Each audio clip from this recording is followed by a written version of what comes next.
PSC CSC aspirants के लिए एक बड़ा सरप्राइज अनअकैडमी लेकर आ रहा है इंडिया का सबसे बड़ा कॉम्पिटिटिव गेमिफाइड बैटल जो बिल्कुल फ्री है, जहां आप compete कर सकते हैं इंडिया के लाखों एस्पिरेंट्स के साथ।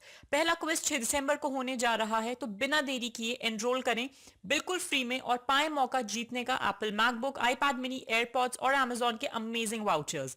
अनअकैडमी कॉम्बैट एक ऐसा चैलेंज है जहां आप अपनी नॉलेज को टेस्ट कर सकते हैं ताकि आपकी तैयारी और भी पक्की हो। इसमें मिलेंगे आपको इंडिया के बेस्ट क्वेश्चंस यूपीएससी लेवल के, जो कि सेट किए गए हैं इंडिया के टॉप एजुकेटर्स के द्वारा। एंड यही एजुकेटर्स आपको आफ्टर द क्विज एक डिटेल वीडियो सोल्यूशन भी देंगे। अपनी रैंक भी जानने को मिलेगी आपको अगर आप क्विज को लाइव देते हैं। इसमें 45 मिनट्स में 10 क्वेश्चंस आपको करने होंगे, 6 राउंड्स होंगे और economy, polity, environment, science and tech, geography और हिस्ट्री से क्वेश्चंस आएंगे। हर ऑल्टरनेट संडे को ये टेस्ट होगा। तो एनरोल करने के लिए आपको डिस्क्रिप्शन में दिए हुए लिंक से अनअकैडमी ऐप डाउनलोड करना है, उस पर रजिस्टर करें, अपना गोल यूपीएससी सीएससी सेलेक्ट करें, डिस्क्रिप्शन में दिए गए लिंक पे दोबारा क्लिक करें और हमारा कोड यूज करके बिल्कुल फ्री में एनरोल करें और फील करें रियल कंपटीशन यूपीएससी सीएससी का। बिना देरी किए आगे बढ़ें और पहले एनरोल करें और ढेर सारे प्राइजेस जीतने का मौका अपने हाथों से न जाने दें।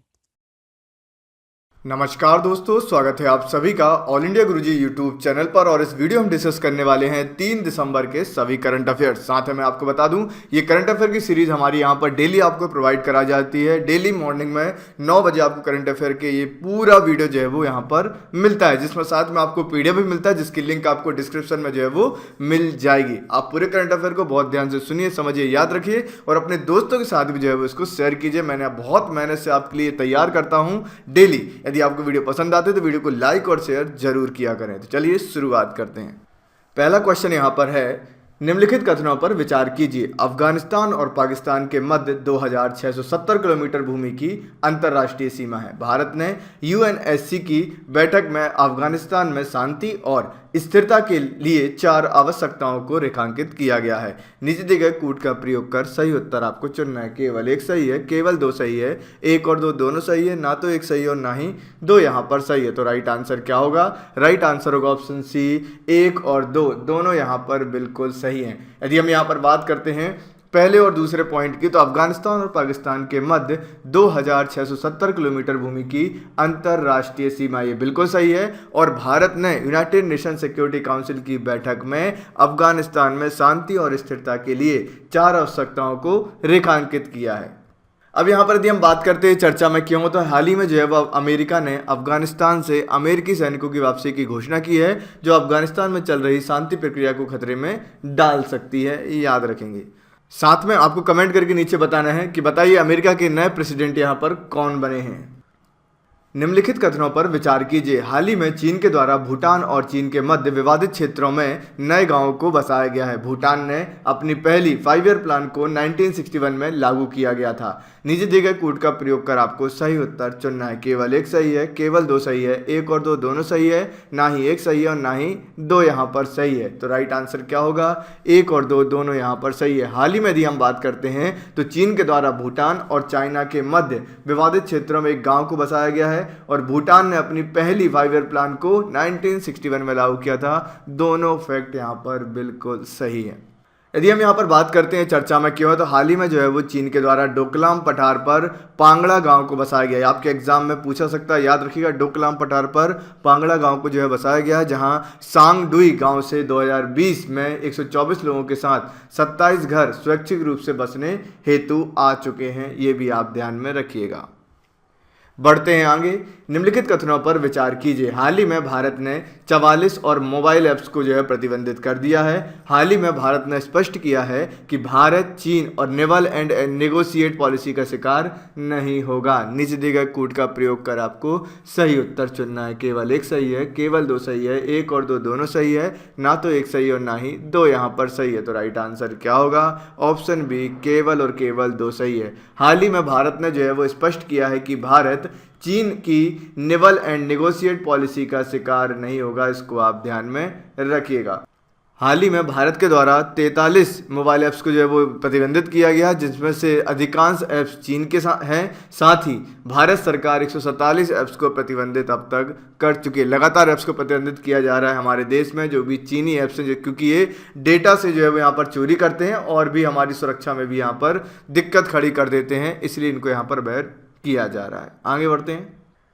निम्नलिखित कथनों पर विचार कीजिए। हाल ही में भारत ने चांदीपुर से ब्रह्मोस सुपरसोनिक क्रूज मिसाइल के लैंड अटैक संस्करण को प्रशिक्षण किया है। इसकी मारक क्षमता 290 किलोमीटर से 400 किलोमीटर तक है। नीचे दिए गए कूट का प्रयोग कर आपको सही उत्तर चुनना है। केवल एक सही है, केवल दो सही है, एक और दो दोनों सही है, ना तो एक सही और ना ही दो यहाँ पर सही है। तो राइट आंसर क्या होगा? ऑप्शन बी, केवल और केवल दो यहाँ पर सही है। यदि हम यहाँ पर बात करते हैं ब्रह्मोस सुपरसोनिक क्रूज मिसाइल की, तो इसकी जो मारक क्षमता है वो 290 किलोमीटर से 400 किलोमीटर के बीच में है, याद रखेंगे। हाल ही में भारत ने अंडमान एंड निकोबार द्वीप से ब्रह्मोस सुपरसोनिक क्रूज मिसाइल के लैंड अटैक का संस्करण का प्रशिक्षण किया है और जिसका परीक्षण ऊपर से हमले के रूप में किया गया है। बढ़ते हैं आगे।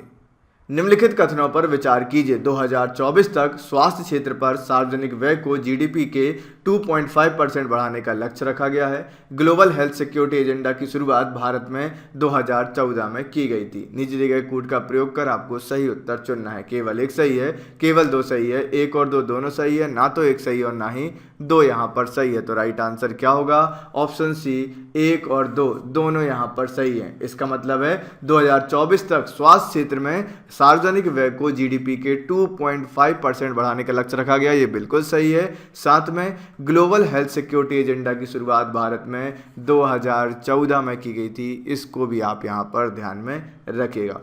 मैं काफ़ी मेहनत से आपके लिए सेशन बना रहा हूं। आप वीडियो को लाइक और शेयर जरूर करें अपने दोस्तों के साथ, जिससे जितने ज़्यादा लाइक और व्यू आएंगे और मैं उतना ज़्यादा जो है वो आपके लिए और भी अच्छा कंटेंट यहाँ पर फ्री ऑफ कॉस्ट प्रोवाइड कराता रहूँगा। बढ़ते हैं आगे। यदि हम यहाँ पर बात करें कि ये चर्चा में क्यों है, तो हाल ही में 15वें वित्त आयोग ने स्वास्थ्य क्षेत्र में बुनियादी ढांचे में सुधार हेतु सार्वजनिक खर्च को लेकर पुनः प्राथमिकता निर्धारित करने की सिफारिश की है। साथ ही भारतीय स्वास्थ्य सेवा के गठन की बात भी यहाँ पर किया। इंडियन हेल्थ सर्विस नाम का यहाँ पर एक संगठन बनना चाहिए, ये भी यहाँ पर बोला गया है। निम्नलिखित कथनों पर विचार कीजिए। हाल ही में भारत के द्वारा अफगानिस्तान के सामुदायिक विकास परियोजनाओं के चौथे चरण की शुरुआत की गई है।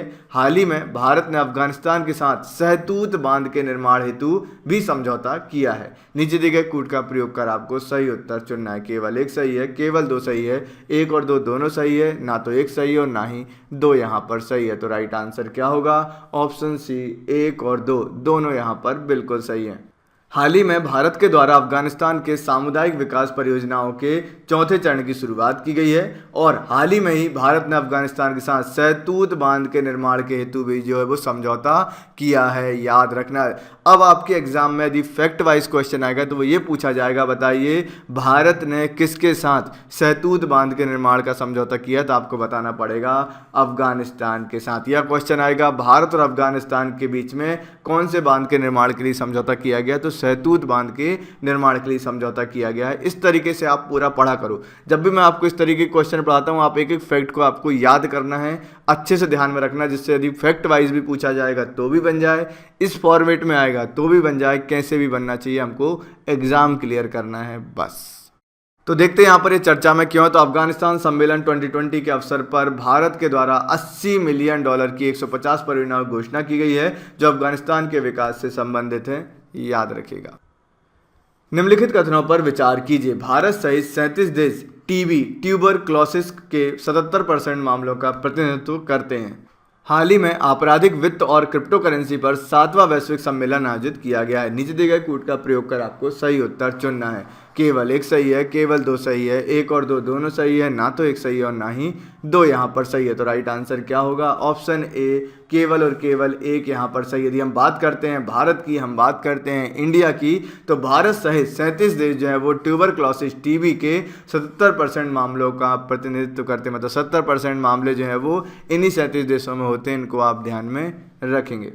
हाल ही में आपराधिक वित्त और क्रिप्टो करेंसी पर चौथा वैश्विक सम्मेलन आयोजित किया गया, जिसमें 132 देशों ने भाग लिया और 2009 में बिटकॉइन पहली क्रिप्टो करेंसी थी। ठीक है, यदि आपसे बोला जाएगा बताइए पहली क्रिप्टो करेंसी कौन सी थी, तो वो थी बिटकॉइन। ये भी आपको ध्यान में रखना है। आगे बढ़ते हैं। ओंगे जनजाति किस केंद्र शासित प्रदेश में पाई जाती है? चंडीगढ़, जम्मू कश्मीर, लद्दाख या अंडमान एंड निकोबार? तो इसका राइट आंसर क्या होगा? इसका राइट आंसर होगा option D, Andaman and Nicobar. याद रखना, ओंगे जनजाति की बात करते हैं तो ओंगे जनजाति जो है वो अंडमान निकोबार जो है वो केंद्र शासित प्रदेश में पाई जाती है, याद रखना। और यदि आप ट्राइब्स की या हम बात करते हैं जनजातियों की, यदि आप इन पर पूरा वीडियो चाहते हो अलग अलग कौन कौन सी जनजातियां किस किस राज्य में पाई जाती हैं, तो आप मुझे अभी कमेंट सेक्शन में वीडियो एंड होने के बाद बता दीजिएगा, तो मैं आपके लिए उस पर जो है वीडियो बना दूंगा।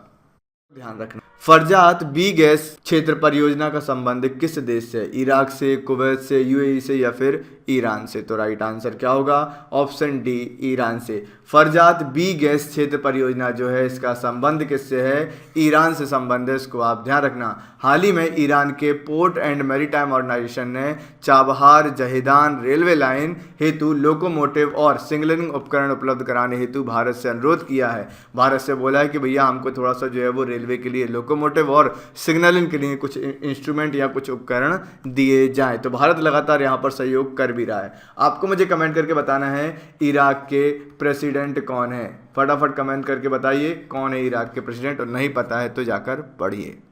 नेक्स्ट क्वेश्चन आता, हाल ही में रिंकल इन इंडिया पुस्तक किसके द्वारा जारी की गई है? यूएनईपी, यूएनडीपी, बीएनएचएस या फिर जेडएसआई? तो राइट आंसर क्या होगा? राइट आंसर होगा ऑप्शन डी, जेडएसआई। इसको आप ध्यान में रखना। रिंकल इन इंडिया पुस्तक की बात करते हैं तो ये किसके द्वारा जारी की गई है? जेडएसआई के द्वारा जो है वो जारी की गई, इसको आप ध्यान रखना। हाल ही में भारत के सभी 11 भौगोलिक क्षेत्रों में रिंकल की प्रजातियों के वितरण के संबंध में इस पुस्तक को जारी किया गया है, याद रखेंगे सभी लोग।